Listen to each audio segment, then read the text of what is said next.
ಕರ್ಕಾಟಕ ರಾಶಿಯವರೇ, ಭಾವನೆಗಳಿಗೆ ಬೆಲೆ ಕೊಟ್ಟು ಪ್ರತಿಯೊಬ್ಬರನ್ನೂ ನಿಮ್ಮ ಸ್ವಂತ ಕಣ್ಣಿನ ಪಾಪೆಯಂತೆ ಸಾಕಿ ಸಲಹಿದ ನಿಮಗೆ ಇವತ್ತು ಒಂಟಿತನ ಮತ್ತು ಕಣ್ಣೀರು ಮಾತ್ರವೇ ಮಿಕ್ಕಿದೆ ಅಲ್ವಾ?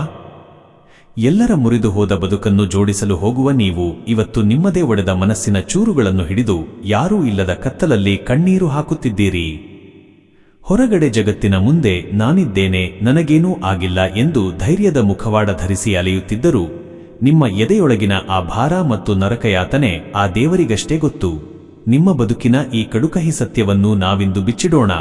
ಅದಕ್ಕೂ ಮುನ್ನ ತಪ್ಪದೆ ನಮ್ಮ ಪೇಜನ್ನು ಫಾಲೋ ಮಾಡಿ, ಈ ವಿಡಿಯೋಗೆ ಒಂದು ಲೈಕ್ ನೀಡಿ ಮತ್ತು ಕಮೆಂಟ್ ಬಾಕ್ಸ್ನಲ್ಲಿ ಓಂ ದುರ್ಗಾದೇವ್ಯೇ ನಮಃ ಎಂದು ಭಕ್ತಿಯಿಂದ ಬರೆಯಿರಿ.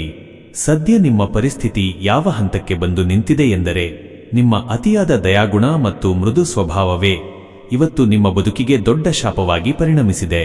ಹಗಲಿರುಳು ರಕ್ತವನ್ನು ನೀರು ಮಾಡಿ ಕಷ್ಟಪಟ್ಟು ದುಡಿದರೂ ನಿಮ್ಮ ಕೈಯಲ್ಲಿ ₹1 ಹಣವೂ ಉಳಿಯುತ್ತಿಲ್ಲ.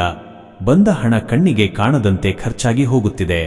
ಯಾರಿಗೆ ಕಷ್ಟ ಎಂದು ನೀವು ಮುಂದೆ ನಿಂತು ಸಹಾಯ ಮಾಡಿದ್ದೀರೋ ಇವತ್ತು ಅದೇ ಸ್ವಂತ ಜನ ಮತ್ತು ರಕ್ತ ಸಂಬಂಧಿಗಳು ನಿಮ್ಮನ್ನು ಕೃತಜ್ಞರು ಎಂದು ದೂರ ತಳ್ಳುತ್ತಿದ್ದಾರೆ.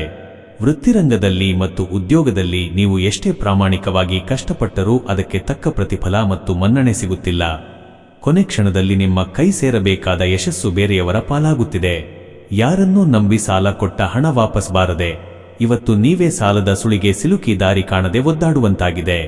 ನಿಮ್ಮ ಒಳ್ಳೆಯತನವನ್ನೇ ನಿಮ್ಮ ದೌರ್ಬಲ್ಯ ಎಂದು ತಿಳಿದುಕೊಂಡು ನಿಮ್ಮ ಬೆನ್ನಿಗೆ ಚೂರಿ ಹಾಕುವ ಕೆಲಸವನ್ನು ನಿಮ್ಮ ಅತ್ಯಂತ ಆತ್ಮೀಯರೇ ಮಾಡುತ್ತಿದ್ದಾರೆ. ಸದಾ ಅತಿಯಾದ ಆಲೋಚನೆ, ಎದೆ ಭಾರವಾಗುವುದು ಮತ್ತು ನಿದ್ದೆಯಿಲ್ಲದ ಸಮಸ್ಯೆಯಿಂದಾಗಿ ನಿಮ್ಮ ಆರೋಗ್ಯ ದಿನದಿಂದ ದಿನಕ್ಕೆ ಒಳಗೊಳಗೆ ಕುಗ್ಗುತ್ತಿದೆ. ಕೇಳಿದ ತಕ್ಷಣ ಇದು ನನ್ನದೇ ಜೀವನ ಅನಿಸುತ್ತಿದ್ದರೆ ತಪ್ಪದೇ ಈಗಲೇ ಕಮೆಂಟ್ ಮಾಡಿ ತಿಳಿಸಿ. ನಿಮ್ಮ ಈ ಎಲ್ಲಾ ಸಮಸ್ಯೆಗೆ ಶಾಶ್ವತ ರೂಪದ ಪರಿಹಾರ ಬೇಕಾಗಿದ್ದರೆ ಈ ಕೂಡಲೇ ಮೇಲೆ ಕಾಣಿಸುವ ನಂಬರ್ಗೆ ಕರೆ ಮಾಡಿ ಶಾಶ್ವತ ಪರಿಹಾರವನ್ನು ಪಡೆದುಕೊಳ್ಳಿ.